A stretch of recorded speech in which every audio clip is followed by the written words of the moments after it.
Hi friends, welcomes to Pavis pantry. இன்னைக்கு நம்ம பார்க்க போகிறது ஒரு ஸ்வீட் அப்படின்னாவே வாயில் அப்படியே எச்சு உரையான ஒரு டெலிஷியஸான டிஷ் தாங்க. அப்படி என்னன்னு யோசிக்கிறீங்களா? இப்போதான் என்னோட சேனல் நீங்கள் ஃபஸ்ட் டைம் பார்க்குறதா இருந்தால் என்னோட சேனலை சப்ஸ்கிரைப் பண்ணிக்கோங்க. பக்கத்தில் இருக்க பெல் ஐக்கானும் கிளிக் பண்ணிக்கோங்க, நோட்டிஃபிகேஷன் மிஸ் பண்ணாமல் இருக்கிறது. ஏன்னா அப்போ தான் இந்த மாதிரி இன்ட்ரெஸ்டிங்கான குக்கிங் வீடியோஸ் எல்லாத்தையும் நீங்கள் வந்து பார்க்கறதுக்கு. என்ன டிஷ் அப்படின்னு யோசிக்கிறீங்களா? வேற ஒன்று குலாப் ஜாமுன் தாங்க. சான்ஸே கிடையாதுங்க. அந்த ஸ்வீட் அப்படின்னாவே நமக்கு பிடிக்கல அப்படின்னு சொல்லவே முடியாது. அதுவும் குட்டீஸ் என்னன்னா அந்த கலரை பார்த்து சாப்பிட வைக்கிறதுன்றது ரொம்பவே கஷ்டமான விஷயம். ஸோ அதுக்கு இந்த ஒரு டெக்னிக்கான விஷயத்தை நீங்கள் யூஸ் பண்ணி செஞ்சீங்கன்னாவே நிஜமாவே குட்டீஸ் வந்து எல்லாருமே விரும்பி சாப்பிடுவாங்க. நான் யூஸ் பண்ண பிராண்ட் வந்து எம்டிஆர் பிராண்ட் யூஸ் பண்ணி தான் பண்ணியிருக்கேன். ஸோ உங்களுக்கு எப்படி இருக்கோ அப்படின்றத நீங்கள் ட்ரை பண்ணுங்கள். வாங்க வீடியோக்குள்ளே போனால் எப்படி செய்கிறதுன்ற பார்ப்போம். ஸோ இப்போ வந்து இந்த மாவை வந்து இதில் கொட்டிடலாம்.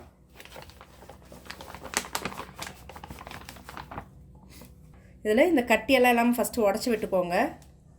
நிறைய பேர் வந்து குலாப் ஜாமுன் வந்து பால் ஊற்றியெல்லாம் செய்வாங்க. பட் நான் பாலெல்லாம் ஊற்றுவேன். ஏன்னா பால் ஊற்றினா சீக்கிரம் கெட்டு போயிடும் அப்படின்றதுனால நான் என்ன பண்ணேன், பால் ஊற்றியெல்லாம் செய்ய மாட்டேன். ஜஸ்ட் நார்மலாகவே தான் அப்படியே வந்து ஒரு 2 ஸ்பூன் நெய் மட்டும் ஊற்றிக்கோங்க. நெய் ஊற்றிட்டு அதுக்கப்புறம் லைட்டாக அப்படியே பிசைய ஆரம்பிச்சிடலாம். ஸோ கட்டியெல்லாம் உடச்சிட்டு லேசாக தண்ணி தெளித்து பிசைங்க. அது கொஞ்சம் பிசைகிறப்ப நீங்கள் வந்து சுடுதண்ணியாக வச்சுக்கிட்டிங்கன்னா நல்லாயிருக்கும். கை உங்கள் ரொம்ப சூடாகவும் இல்லை ரொம்ப தாவணும், அந்த வார்ம் வாட்டர் சொல்லுவாங்களே அந்த மாதிரி இருந்தால் போதும். நல்லா மாவு ஃபுல்லாக பிசைகிற அளவுக்கு நல்லா இது பண்ணிக்கோங்க. நம்ம எவ்வளோ கிலோ பிசைகிறோமோ அப்போ தான் வந்து குலாப் ஜாமுன் நல்லா உடையாமல் சூப்பராக வரும்.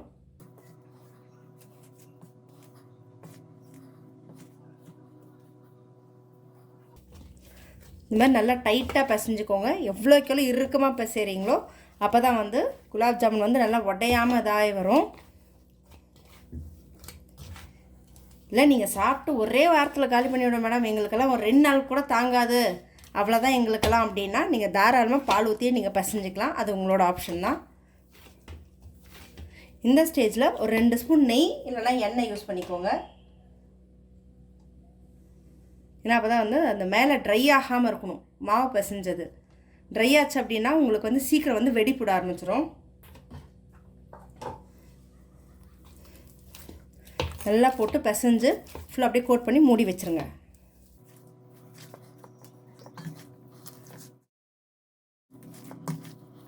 மாவு இந்த மாதிரி நல்லா பிசைஞ்சிட்டு நெய் ஊற்றி நல்லா அப்படி இது பண்ணி வச்சுட்டு ஒரு 20 மினிட்ஸ் அப்படியே அதை ஊற விட்டுடுங்க. அது ஊறட்டும்.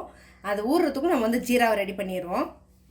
இப்போது பாகு காய்ச்சறதுக்கு 1/2 கிலோ மாவுக்கு 1/2 கிலோ சர்க்கரை நான் யூஸ் பண்ணல. உங்களுக்கு வேணும்னா நீங்கள் 1/2 kg ஸ்வீட் நல்லா சாப்பிடுவீங்கன்னா 1/2 kg யூஸ் பண்ணிக்கோங்க.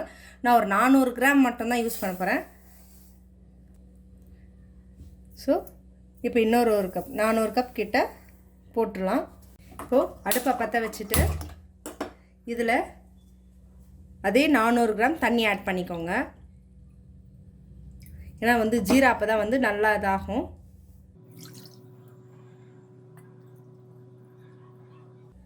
நல்லா ஒரு 2 பவுல் கிட்ட தண்ணி ஆட் பண்ணிவிடுங்க. ஏன்னா சக்கரை கரைஞ்சி அதிலேருந்தே பாகு இது பண்ணிக்கலாம்.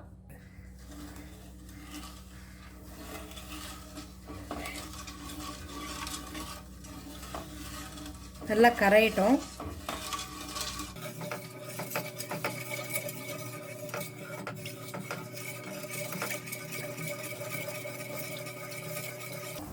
நல்லா வந்து கொதிக்கணுங்க. அந்த பச்சை தண்ணி வாசனை மட்டும் லேசாக போகிற அளவு கொதிச்சப்போ இதில் பாகு பதம் அதெல்லாம் எதுவுமே கிடையாது இது குலாப் ஜாமுனை பொறுத்த வரைக்கும்.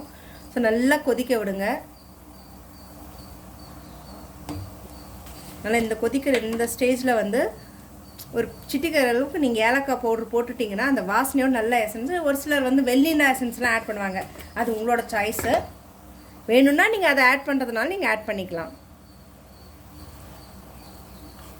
நல்லா அப்படி கொதித்து ஒரு 10 நிமிஷம் கொதிச்சதுனாவே போதும், உங்களுக்கு வந்து ஜீரா ரெடி ஆகிடும். ஜீரா நல்லா கொதிச்சு இப்போ வந்து இதை இறக்கி வச்சுட்டு நம்ம வந்து ஜாமுனுக்கு ரெடி பண்ண ஆரம்பிச்சிடும். சுட ஆரம்பிச்சிடலாம். ஸ்டவ் ஆஃப் பண்ணிடுங்க. இதை இறக்கி அப்படியே வந்து டிஸ்டர்ப் பண்ணாமல் விட்டுடுங்க. சுட்டு நம்ம அப்படியே இதில் போட்டு எடுக்க போகிறது தான். மாவு நல்லா அழுத்தம் கொடுத்து பிசைஞ்சுக்கோங்க.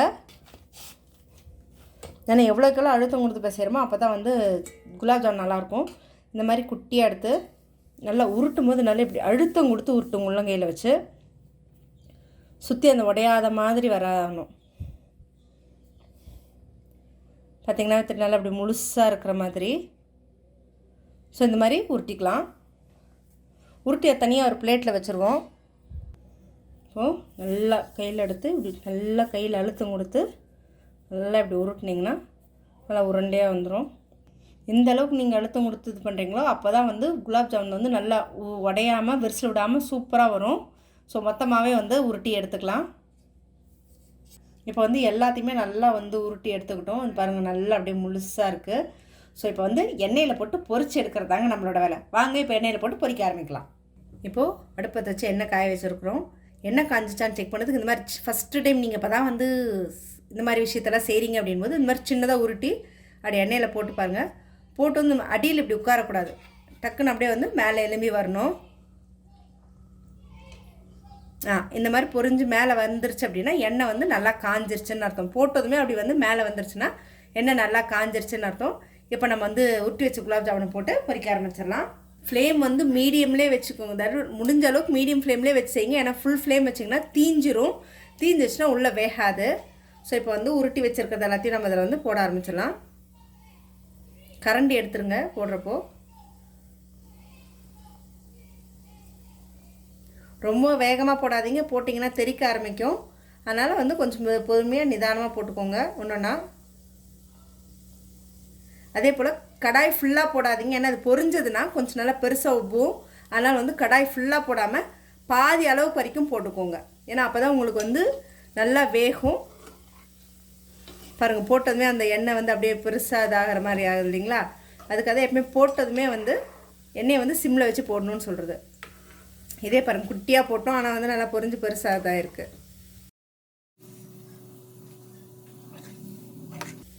நல்லா அப்படியே நல்லா புரட்டி விட்டுட்டுருங்க. அப்போ தான் வந்து ரெண்டு பக்கமும் நல்லா கோல்டன் ப்ரௌன் கலரில் நல்லா பொரிஞ்சு வரும். பார்த்திங்கன்னா நல்லா அப்படியே பொரிஞ்சிட்டு வருது. நல்ல கோல்டன் ப்ரௌன் ஆகணும். இதோ இந்த இது போட்டோம் பார்த்தீங்களா, குட்டியாக எண்ணெய் காஞ்சிருச்சா இல்லைன்னு செக் பண்ணுறதுக்கு. இந்த மாதிரி நல்ல கோல்டன் ப்ரௌனில் வரணும். இந்த இடத்துல எல்லாம் கருகிறோம். வெந்துருச்சுன்னா நல்லா அந்த சலசலப்படம் அடங்க ஆரம்பிச்சிடும். நல்லா ப்ரௌன் ஆகட்டும்.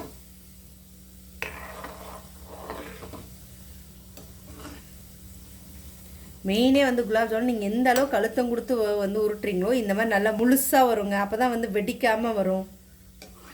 நான் இந்த கடையிலலாம் பார்த்திங்கன்னா இந்த அச்சு மாதிரி ஒரு மாதிரி இருக்கும். அவங்க வந்து அச்சு மிஷினில் வச்சு செய்கிறாங்க. பட் நம்ம வீட்டில் செய்கிறோன்னும் போது இந்த மாதிரி கொடுத்தீங்கன்னா சூப்பராக இருக்கும். குலாப் ஜாமுன் பார்க்குறதுக்கும் சரி சாப்பிட்றதுக்கும். நல்லா பொரிஞ்சிருச்சு. இப்போது நல்லா எண்ணெயிலேருந்து வடிச்சுக்கோங்க. பார்த்திங்கனாவே நல்லா தெரியும்.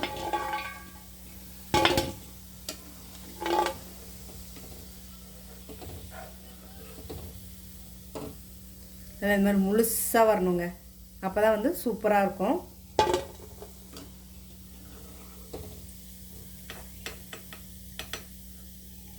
நல்லா எண்ணெயை வடியை விட்டு எடுங்க. அப்போ தான் வந்து டேஸ்ட் நல்லாயிருக்கும். இப்போது சுட்டு எடுத்து இந்த மாதிரி ஒரு 10 நிமிஷம் ஆற விடுங்க. ஏன்னா ரொம்ப சூட்டோடு போட்டிங்கன்னா வந்து இது ஜீராவில் ஊறும் போது ஒரு மாதிரி ஆகிடும்.